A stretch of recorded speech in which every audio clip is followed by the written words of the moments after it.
ang bayan. Ang inyong mayor, bawat pipirmahan ko doon sa munisipyo, tax collection, mayor's permit, business permit, yan po ang ating nasa harapan, bawat programa ng pamahalaan, doon nakasalalay sa mga mamamayang Malbareño na nagbabayad ng buwis. Sila po ang dapat natin pasalamatan. Palapakan po natin sila. With touch, follow and pants, next sport shoes with socks, next school bags, customized with school supplies. Next sport, Ayun nga pala, may trailer ko na.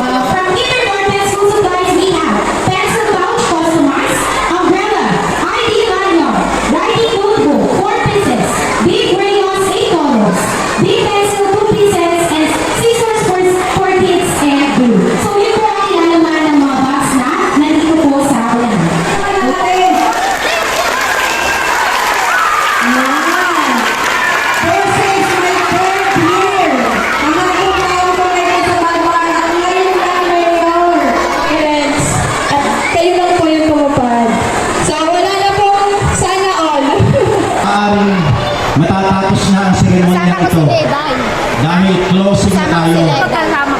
Pero hindi matatapos ang kagalakan, ang kasiyahan at ang walang hanggang pasasalamat sa LGU Malbar sa pangunguna ng ating butihing Mayor, Honorable Admiral Artemio Abu, sa mga Sangguniang Bayan members, sa pangunguna ng ating Vice Mayor Emiliano Silat, sa lahat ng mga hindi taga-gobyerno na sumuporta, nagpakahirap para lang may distribute sa atin ang mga bagay na ito na napakahalaga para sa atin.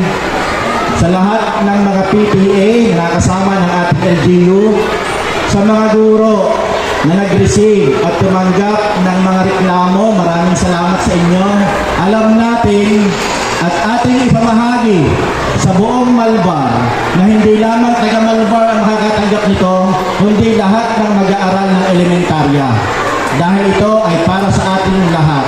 At iyan ang ibinigay na mensahe ng ating LGU sa pamumuno ng ating Mayor, Vice Mayor at sa mga konsyal na lahat ng mga bata sa elementarya ay makakatanggap ng school supplies, uniform, sapatos at lahat ng binasa kanina. Salamat sa lahat ng bumubuo ng LGU Malbar. Maraming salamat.